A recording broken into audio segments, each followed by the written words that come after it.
Éric Aubin, bienvenue derrière ce micro. Merci, bonjour. Les auditeurs commencent à vous connaître puisque vous intervenez sur nos ondes depuis maintenant quelques semaines en qualité de membre actif du FC Que Choisir Pays de Saint-Malo. Et c'est vrai que vous nous sensibilisez à la cybersécurité. C'était encore le sujet de votre chronique aujourd'hui. Vous allez nous donner quelques conseils parce que c'est vrai qu'avec les fêtes de fin d'année, on imagine bien que toutes celles et ceux qui souhaitent profiter de la crédulité des internautes ne vont pas être sans être activité. C'est ça, exactement. Et on veut tous passer de joyeuses fêtes de Noël. On ne veut pas avoir à regretter nos achats. On ne veut pas avoir à se dire qu'on s'est fait avoir derrière un achat qu'on a fait avec bonheur et générosité. Et pour ça, en fait, il ne faut pas se compliquer tellement la vie. Mais c'est vrai qu'il faut être prudent sur un certain nombre d'éléments. C'est du bon sens. En fait, pour résister aux cyberescrocs, c'est simplement du bon sens. Mais il y a toujours un moment où on lâche un petit peu, où on baisse notre garde. Et c'est à ce moment-là qu'on se fait avoir. J'ai parlé un petit peu ce week-end, je parlais avec des amis qui ont parlé un peu de cybersécurité et je voyais que c'était pas un sujet qui les touchait tellement. Bon, ils disaient oui, voilà. Sauf qu'il y en a un parmi eux qui s'est fait avoir et il disait ouais, vous rigolez pour le moment, mais au moment où ça vous tombe dessus, vous rigolez. Et ça n'arrive pas qu'aux autres, hein. Ça n'arrive pas qu'aux autres. C'est ça, exactement. Et donc effectivement, comme vous le dites, pendant les périodes de Noël, on entre dans une période qui est faste pour les cyberescrocs. Pourquoi ? Parce que pour eux, l'équation est simple. Plus il y a de gens connectés sur Internet et plus il y a d'argent qui circule grâce aux dépenses, plus à ce moment-là, ils ont des chances de pouvoir escroquer les personnes. Mais pour commencer, alors je parlais avec Gérard Mavian, le président de l'UFC Que Choisir Saint-Malo cette semaine, et on se disait, mais en fait, il faut aussi souligner les produits refurbished, reconditionnés, parce que c'est une tendance qui est de plus en plus... C'est dans l'air du temps, effectivement. Ouais. Et c'est très important. Alors ça a une incidence économique et une incidence écologique. Et c'est ça qui est intéressant, c'est qu'il y a eu une étude qui a été faite par le cabinet Kantar qui indique que 3 Français sur 4 connaissent les produits reconditionnés et envisagent de passer au reconditionné. Alors, il y a évidemment un intérêt économique à faire ça parce que c'est moins cher que le neuf, parce que parfois c'est un produit neuf en réalité, simplement le paquet a été ouvert, le produit n'a jamais été utilisé, mais dès lors que le paquet est ouvert, c'est du reconditionné. Et donc le fabricant vérifie la qualité technique, vérifie le produit et le remet en vente, ça devient donc du reconditionné. Et c'est très intéressant également du point de vue écologique parce qu'il faut savoir que quand on va fabriquer pour un smartphone qui est fabriqué et qui va peser 150 grammes, c'est 800 à 1000 fois son poids en matière première et c'est 3000 litres d'eau qui sont utilisés pour la fabrication d'un smartphone. Donc on se dit bien que si on peut réutiliser un appareil technologique en reconditionné, on fait du bien à notre portefeuille et on fait du bien à la planète. Voilà, il faut néanmoins être prudent, préférer aller sur les sites des marques. Alors je suis allé sur des grandes marques comme... Alors on peut les citer comme Dell, Microsoft ou autres, qui sont vraiment des marques reconnues, qui ont sur leur site des produits reconditionnés, donc tout va bien, on est rassuré là-dessus, on est bien sur le site du fabricant lui-même, donc c'est bon, à ma connaissance, c'est pas vraiment aller sérieux. Trop vite alors, prendre le temps de bien vérifier ça. C'est ça, on vérifie qu'on est sur le bon site, on peut aller sur des plateformes de produits reconditionnés, mais là, attention, c'est ce qu'on soulignait avec Gérard, parfois les garanties sont un petit peu fantaisistes, ou bien les informations ne sont pas bien fournies auprès du consommateur. L'UFC a eu motif de s'en plaindre récemment. Donc voilà, il faut simplement bien avoir conscience qu'on est sur du produit reconditionné, moins cher, pas pour autant mauvais, qui est bon pour la planète, qui est bon pour le portefeuille, et pour lequel il faut avoir un certain nombre avoir du bon sens et être prudent. Voilà, alors, c'est vrai qu'on peut aussi consulter les avis en ligne, mais là aussi, la question qui se pose, c'est est-ce qu'ils sont fiables ou est-ce qu'ils sont orientés, est-ce qu'ils sont manipulés, en fait ? Alors voilà, les avis en ligne, là, c'est vraiment intéressant. C'est quelque chose aussi qu'en creusant le sujet, on découvre un petit peu. C'est-à-dire que c'est une très bonne démarche. Aller j'envisage d'acheter un produit, je vais regarder les avis en ligne, c'est une bonne démarche. Maintenant, effectivement... il y a près de 90% maintenant des consommateurs qui consultent, selon le Centre européen des consommateurs, qui consultent les avis qui sont publiés sur le site d'un vendeur ou sur une plateforme d'avis en ligne Trustpilot, TripAdvisor, Google Avis Client, enfin il y en a plusieurs. Et donc ils font cette consultation avant d'acheter le produit pour savoir si le site est fiable et si le produit est bien. Mais évidemment, comme c'est de plus en plus répandu, eh ben, on y trouve aussi les escrocs de plus en plus répandus.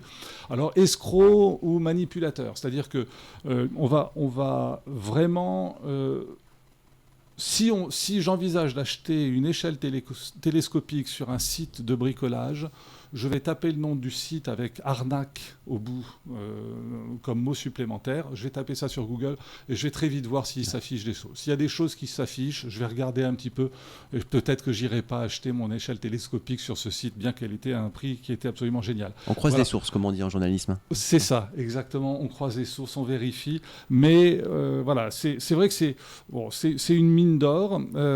Maintenant, il faut faire attention aux faux avis.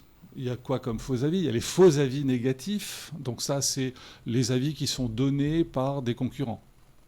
Là, l'objectif, c'est de détruire la crédibilité ou de faire du mal, quoi, en fait. Hein. Oui. Pour dire simplement à l'enseigne ou non. C'est ça, c'est que si on ne va pas acheter chez mon concurrent, peut-être qu'on viendra acheter chez moi plus. Voilà, c'est détruire un petit peu. Donc ça, c'est des faux avis négatifs. Des fois, c'est gratuit, c'est-à-dire c'est général, oui, alors... C'est gratuit, oui, c'est-à-dire poser un avis, c'est gratuit. Ouais. Ensuite, il y a quand même un contrôle. C'est-à-dire que, ça c'est le deuxième aspect des choses qu'il faut vérifier, est-ce qu'il y a des avis positifs et négatifs? C'est-à-dire que s'il n'y a que des avis positifs... Il faut que ce soit pondéré, c'est ça? C'est ça. Il faut que ce soit pondéré. S'il n'y a que des avis positifs... c'est quand même un indicateur de suspicion. S'il n'y a que des avis négatifs, c'est un autre indicateur. Et là, il va falloir creuser un petit peu plus. Ni communication, ni critique c'est lapidaire. Ça. Voilà, exactement. Voilà. Et puis, si c'est juste le produit est nul, là aussi, ça n'a pas d'intérêt. Donc, on va regarder les avis. On sait qu'il peut y avoir des faux négatifs, on sait qu'il peut y avoir des faux positifs, c'est-à-dire que c'est le fabricant lui-même qui se met des bons avis ou qui demande à ses employés de le faire.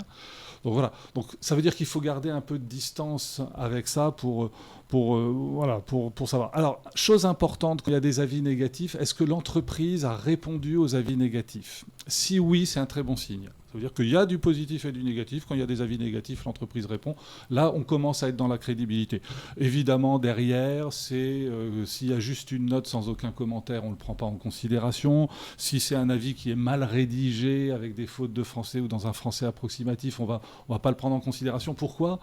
Parce qu'il y a des sociétés qui ne font que ça. C'est-à-dire que moi je suis un industriel, je vais payer une société avec des internautes qui seront payés pour mettre des avis alors qu'ils n'y connaissent rien, ils n'ont jamais utilisé mon produit. Entre parenthèses, Eric Aubin, est-ce que ça tombe sous le coup du droit? C'est-à-dire que si c'est prouvé, ça, oui, l'entreprise, elle peut aller La DGCCRF, voilà, exactement. La DGCCRF va mener une enquête à ce moment-là. Elle va même éplucher les comptes de l'entreprise parce que souvent l'entreprise aura marqué le nom de la société auprès de qui elle aura acheté les faux avis en réalité.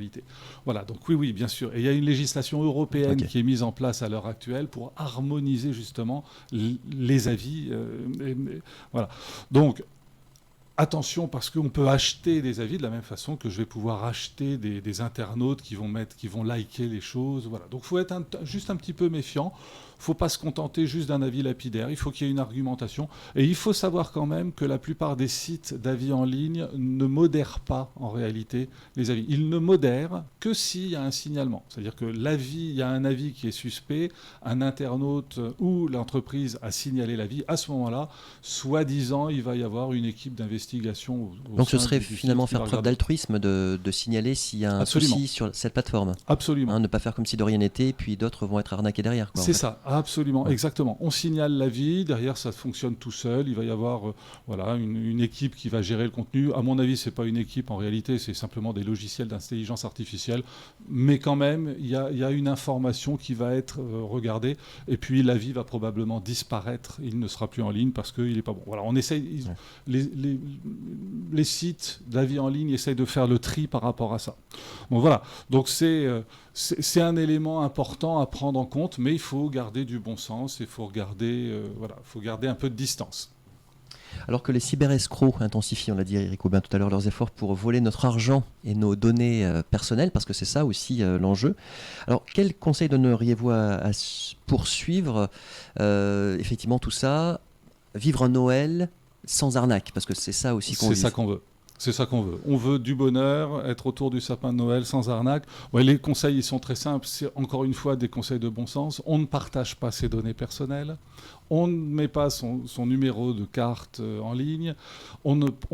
On n'accepte pas l'enregistrement de la carte de paiement en ligne. Il y a des sites qui vont vous proposer pour un prochain achat d'avoir déjà enregistré votre carte. Sauf que vous ne savez pas comment sont sécurisées les données, s'il ne va pas y avoir un hacker qui va trouver une faille et qui va pouvoir prendre toutes les coordonnées bancaires. Donc vous ne le faites pas. Comme ça, c'est plus simple. C'est vrai que c'est un peu pénible pour remettre toutes ces données bancaires. Très bien. Derrière, il faut vérifier aussi qu'il y a bien, vous savez, le petit cadenas avec HTTPS dans l'adresse du site, parce que ça veut dire que tout en haut, c'est crypté à ce moment-là, donc c'est plus difficile. Voilà, c'est vraiment, je dirais, les conseils de minimum de base à suivre. Si on veut éviter d'aller se faire prendre sa carte ou ses données. Voilà. Sachant que vérifier l'adresse d'un site, c'est important parce qu'il y a des cyber-escrocs qui vont créer des sites Internet. On avait parlé du charbon de bois, des pelés, etc. C'est des faux sites qui vont disparaître très très vite, mais qui auront pris vos données ou pris votre argent en cours de route. Donc c'est là que les avis interviennent, et c'est là que très vite un internaute qui se fait léser, il met un avis négatif. On voit ça très très rapidement. Voilà, donc les conseils, c'est ça. On utilise des plateformes de confiance, on ne met pas ses données personnelles en ligne. Surtout, et là je le répète encore une fois, on ne clique pas sur un lien ou sur une pièce jointe quand c'est envoyé par un email, par les réseaux sociaux, par un SMS, parce qu'en cliquant sur le lien ou sur la pièce jointe, on a des fortes chances d'introduire un malware, donc un logiciel malveillant dans notre système informatique ou dans notre téléphone, et puis là, le malware saura où aller chercher mes données personnelles. On a encore reçu un SMS comme ça, frauduleux. C'est incroyable. Il n'y a pas longtemps. Oui, et puis il faut vraiment faire attention. Chaque chronique, je vous le dis, mais à chaque chronique, ça se produit. Je ne sais pas s'ils écoutent la radio, mais bon. Ouais, c'est incroyable parce que, encore une fois, hein, on se dit, on les jette, mais il y a un jour où on le jettera pas. Il y a un jour où ça passera. Et quand ça passera, on fera comme mon ami, on sera celui de dire, faut pas trop rigoler avec ça, parce que quand ça vous arrive, vous êtes vraiment embêté. Et les recours sont difficiles, parce que si le site, là aussi c'est un élément à vérifier, est-ce que le site est en France ou est-ce qu'il est à l'étranger, ou est-ce qu'il au niveau de l'hébergeur. Et oui, parce que si le site est à l'étranger, c'est beaucoup plus compliqué, on ne va pas récupérer. C'est beaucoup plus compliqué. Ça va être très très long. Ça va être quasi impossible de récupérer son argent. Et puis alors on va faire des efforts sans nom, mais est-ce que pour un préjudice de 300, 500 euros, je vais payer un avocat, je vais passer du temps pour ça? C'est aussi là-dessus que comptent les cyber-escrocs, c'est que le préjudice n'est pas très important, moins cher que les honoraires d'un avocat, donc on ne va pas aller tellement plus loin. Voilà, c'est tout ça ce qu'il faut prendre en compte absolument. Et puis, en ce qui concerne le hameçonnage, le phishing, on en avait parlé aussi à plusieurs reprises. Qu'est-ce qu'on peut rappeler aux auditrices, aux auditeurs, alors que les fêtes de fin d'année arrivent? L'hameçonnage, vous vous souvenez, c'est ça, c'est la volonté de vous appâter pour vous emmener dans une espèce de tunnel d'informations au bout duquel vos informations personnelles auront été captées et évidemment vos informations bancaires très probablement. Donc, les conseils, c'est très simple. Vous allez si vous recevez un mail ou une information venant d'un commerçant inconnu, vous vous méfiez, vous allez vraiment là où vous savez que vous pouvez faire confiance, vous vous méfiez des offres qui sont trop belles pour être vraies, vous regardez, c'est ce qu'on disait tout à l'heure, c'est toujours les mêmes choses, le bon sens, on regarde les fautes de frappe, les fautes de français un peu trop importantes, et vous n'accédez jamais aux liens qui vous sont proposés, quand c'est via Internet ou autre. Et puis, on résiste à la pression. Parce que très souvent, les escrocs vont essayer de dire attention, dans demain, c'est fini, vous ne pourrez plus récupérer votre colis, votre argent, ou même votre carte vitale ou votre carte critère ne sera plus valable. Enfin voilà, ils mettent de la pression pour que vite on clique sur le lien, et là, on va avoir vraiment beaucoup plus de mal à réagir. Et y a-t-il des populations, justement, Éric Aubin, qui sont plus à risque d'être arnaquées là? Alors avec l'UFC, vous vous souvenez, la dernière fois, on avait vu qu'il y avait eu un panorama et qui montrait que finalement, les plus de 65 ans n'étaient pas les plus attaqués. En réalité, c'est parce que c'est ceux qui sont le moins sur Internet. Donc il faut absolument informer nos seniors des dangers qu'il y a avec le téléphone, avec Internet. Il faut jamais qu'ils ne communiquent leurs données. Tout ce qu'on a dit avant, pour eux, c'est peut-être une information complémentaire parce qu'ils sont moins familiarisés avec ça, donc moins méfiants et donc plus vulnérables. Au fond, et en entendant tout cela, faut-il se méfier d'Internet? Ça, c'est la question qui peut se poser, puisque c'est vrai que ça peut faire peur aussi. Hein. Mais oui, on peut finir là-dessus. C'est que effectivement, Internet, c'est merveilleux, c'est du lien social, c'est une mine d'informations. Et puis, si on l'utilise de façon innocente et naïve, on aura des problèmes. C'est comme quand vous allez faire vos courses, vous mettez votre voiture sur le parking et vous fermez votre voiture à clé. C'est le même ressort avec Internet. Vous avez Internet chez vous, il faut le sécuriser. Et d'ailleurs, il y a de très bons antivirus, des VPN, vous savez, cette fonction qui permet de masquer votre identité, enfin l'identité de votre ordinateur, parce que le cyber-escroc va penser que vous êtes aux États-Unis alors que vous êtes en France parce que le VPN aura fait son rôle. Voilà, donc c'est simplement du bon sens, une prudence à avoir, il ne faut pas baisser la garde, il faut être simplement sensé. Il faut se dire, ok, j'ai un outil, il peut présenter des inconvénients si je ne fais pas attention, donc je fais attention et j'informe les gens autour de moi. Eh bien, un grand merci à vous, Eric Aubin, pour toutes ces précieuses informations, surtout effectivement en ces temps de fête de fin d'année sur la cybersécurité. On vous retrouve prochainement avec un nouveau sujet proposé par UFC Que Choisir, Pays de Saint-Malo. Exactement, merci à vous et bonne fête. Merci, au revoir, Eric Aubin.